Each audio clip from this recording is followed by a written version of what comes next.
कक्षा 10वीं दूसरी इकाई से चौथी कविता जिसका नाम है छापा।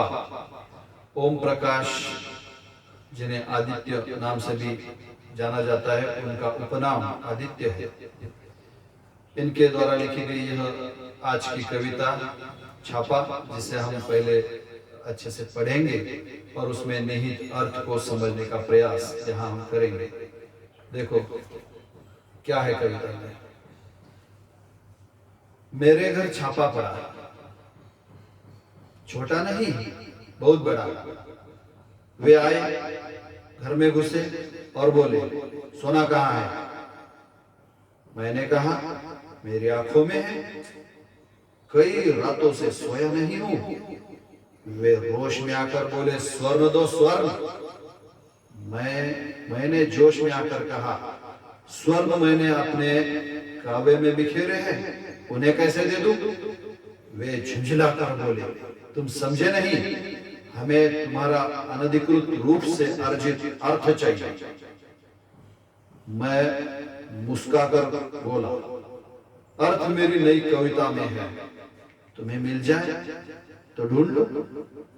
वे कड़क कर बोले, चांदी कहाँ है? मैं भड़क कर बोला, मेरे बालों में आ रही है धीरे धीरे।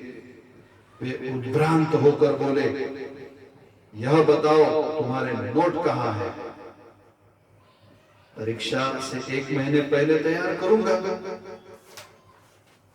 वे गरज कर बोले, हमारा मतलब आपकी मुद्रा से है।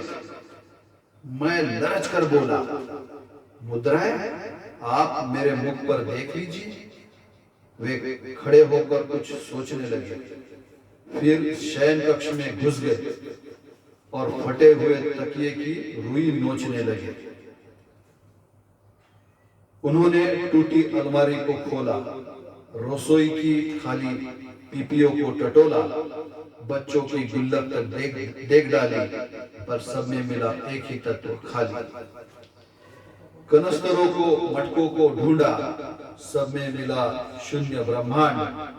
देखकर मेरे घर में ऐसा अरण्यकांड, उनका खिला हुआ चेहरा मुरझा गया और उनके बीच सूची हृदय में रौद्र की जगह करुण रस समा गया।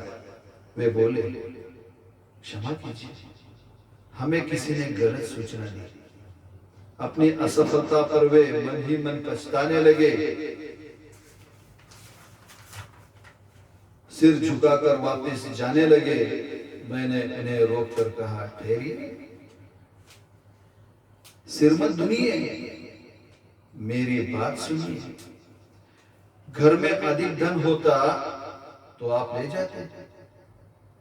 अब जब घर में बिल्कुल भी कुछ धन नहीं है तो आप कुछ देकर क्यों नहीं जाते?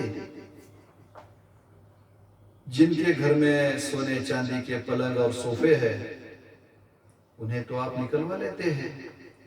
बहुत अच्छी बात है, निकलवा लीजिए। पर जिनके घर में बैठने के लिए कुछ भी नहीं है, उनके यहाँ कम से कम एक तख्ता तो डलवा लीजिए।